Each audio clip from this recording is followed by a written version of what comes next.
Hi, this is Brian. Welcome back to another Heroic Plus One. In our last handful of Plus Ones, we've been spending time with Sam Walker, exploring wisdom from his great book, The Captain Class. Today, we're going to wrap up our time with him and his captains.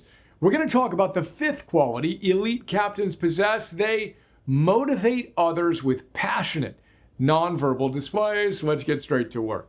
Sam tells us, and I quote, during pre-game introductions, for example, Bill Russell would stride onto the court with maximum cockiness, glowering at the other team. Once he joined his teammates, he'd fold his arms regally, high up on his chest, as if he were a king of all he surveyed. Russell later said he struck this arrogant pose on purpose.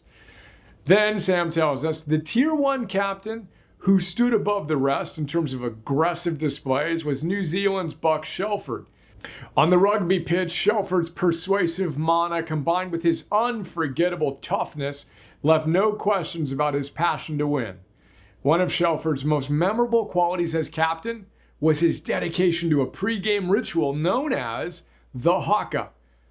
Then Sam talks about the origin story for the haka that we talked about in our Plus One called the Heroic Haka.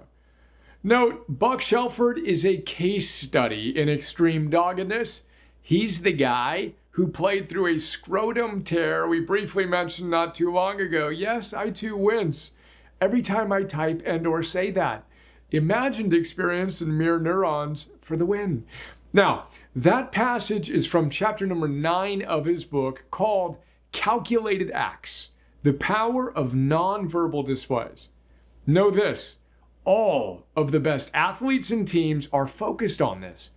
As one of the world's best coaches I recently worked with in Europe put it, the best athletes and teams, including the All Blacks with whom he's worked, deliberately train to win what they call the body language game. And they don't just win it, they dominate it. And that's not by accident. They train it. See our recent Plus One on the command posture from the pressure principle for more. Now, let's talk about Bill Russell. His quote that kicks off the book, it precedes everything, is one of the best descriptions of leadership I've ever read. Bill Russell says, "My ego demands for myself the success of the team." That's heroic.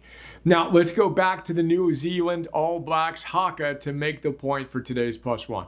I already shared what ChatGPT tells me is the most viewed haka of all time. Fun fact. It went from 75 million views to 79 million since I originally shared it. Now here's the link again if you want to watch it. Again, it's called The Greatest Haka Ever, and it arguably is. Check it out. Now, the point of the passage we just discussed is the power of nonverbal communication.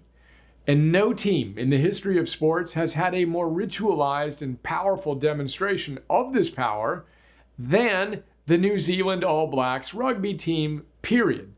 The mana or soul force that is displayed is palpable. You want those guys on your team, right? Know this, mana is essentially the Maori word for soul force. And it's with that in mind that I suggest we channel our inner integrated warrior as we flip the switch and connect to and express our best, most heroic selves and inspire those around us to do the same. All day, every day, especially today.